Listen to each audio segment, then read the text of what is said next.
In this AI era, almost everything is being tracked. What you search, what you watch, where you live, where you go, almost everything. Research shows the average web page loads over 11 trackers before you even scroll. So I decided to test my own browsing, and the results shocked me. In just 1 week, my browser blocked over 3,000 ads and nearly 10,000 trackers, and most of them were connected to Google services. That's exactly why privacy-focused apps are quietly becoming Google's biggest nightmare. These are the apps Google doesn't want you to find. Let's start with Brave. Brave is the only major browser that blocks Google ads by default. And not only that, it actually pays you to watch advertisements. Sounds strange, right? But that's just the beginning. This browser was created by Brendan Eich, the same person who created JavaScript, one of the most important programming languages on the internet, and also one of the co-founders of Mozilla Firefox. But he saw the internet was changing. The web was quietly turning into an advertising machine, and trackers were everywhere. He didn't like it. So he left Mozilla and launched Brave with a completely different idea, a browser that blocks ads and trackers by default. And because it's not loading all those trackers, it loads pages up to 3 times faster than Chrome. Now here's why Google is actually scared of this. Google's entire business depends on ads and your data. For Google, your data is their product, and Brave directly attacks that system. But what makes Brave truly dangerous to Google? It's built on Chromium, the exact same foundation as Chrome, so switching feels just like Chrome. Same familiar experience, but with more privacy, fewer ads, and faster browsing. A browser that feels exactly like Chrome, but slowly drains Google's biggest source of income. But Brave is just the beginning, because the next app, Google didn't just fear it, they tried to legally destroy it, twice. Because unlike Brave, Revanced directly attacks one of Google's biggest money machines, YouTube ads. If you've used YouTube recently, you already know how aggressive the ads have become. Unskippable ads, multiple ads in one video, ads every few minutes. It's one of the biggest reasons people started looking for alternatives. And here comes Revanced, a modified version of YouTube that unlocks features people normally have to pay for. Ad-free videos, background play, sponsor skipping, and full customization.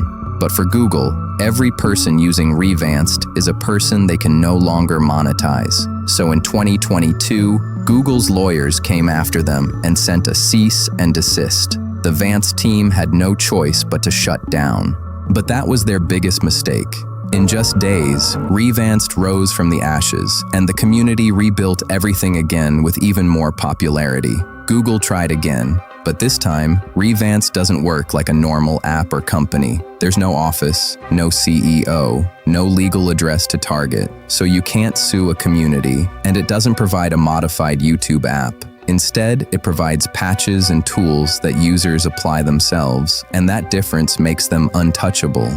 Revanced protects what you watch, but what about your personal conversations, work details, and everything that passes through your inbox? Most people don't think much about email, but your inbox holds some of the most private information about you. Passwords, banking details, work documents, photos, receipts, everything. And when it connects with other Google services, it becomes an incredibly detailed picture of your habits, interests, and behavior that even you don't know.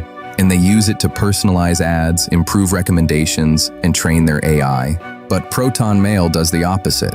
Built with end-to-end encryption, meaning no one can read your emails, not Google, not governments, not even Proton itself. And it was built with privacy as the only priority. Founded by scientists and engineers who understood data at the deepest level and chose to protect it. And Proton didn't stop at email.